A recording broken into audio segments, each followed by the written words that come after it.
আসসালামু আলাইকুম। আজকে আমি মায়েদের জন্য কিছু শিক্ষণীয় টিপস শেয়ার করব। শিশুর জন্মের 48 ঘন্টার মধ্যে শিশুর ওজন নিন এবং 6 সপ্তাহের মধ্যে প্রসূতি মাকে 2 লাখ ইউনিটের একটি ভিটামিন এ ক্যাপসুল খাওয়ান। জন্মের 45 দিনের মধ্যে শিশুর জন্ম নিবন্ধন করুন। 6 মাস বয়স পর্যন্ত শিশুকে শুধুমাত্র মায়ের দুধ খাওয়ান। শিশুর বয়স 6 মাস পূর্ণ হওয়ার পর থেকে 2 বছর পর্যন্ত ঘরে তৈরি সুষম পরিপূরক খাবার খাওয়ান। পরিবারের জন্য তেল দিয়ে রান্না করা খাবার যেমন ডাল, ভাত, শাকসবজি, মাছ, মাংস, ডিম নরম করে খাওয়াবেন শিশুকে। এই খাবারগুলি প্রতিদিন যে কোনো একটি প্রাণীজ খাবার যেমন মাছ, ডিম, মাংস, কলিজা এগুলো খাওয়াবেন। 6 থেকে 8 মাস বয়সে যেটা হবে, মূল খাবার প্রতিদিন দিনে 2 বার 1 থেকে 2 বাটি পরিমাণ এবং 1 থেকে 2 বার নাস্তা খাওয়াতে হবে। 9 থেকে 11 মাস বয়সে যেটা করবেন, মূল খাবার প্রতিদিন দিনে 3 বার 1 থেকে 2 বাটি পরিমাণ এবং 1 থেকে 2 বার নাস্তা খাওয়াতে হবে।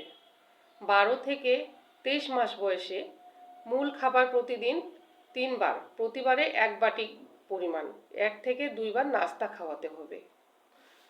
2 বছর পর্যন্ত শিশুকে বুকের দুধ খাওয়ান। রাতকানা এবং অন্ধত্ব প্রতিরোধে প্রতিদিন গাঢ় রঙিন সবজি, হলুদ, লাল ফলমূল খাওয়ান। শাকসবজি রান্নাতে বেশি করে তেল দিতে হবে। রক্ত স্বল্পতা প্রতিরোধে ও প্রতিকারে পরিবারের সকলকে আয়রন ও ভিটামিন সি সমৃদ্ধ খাবার খেতে হবে।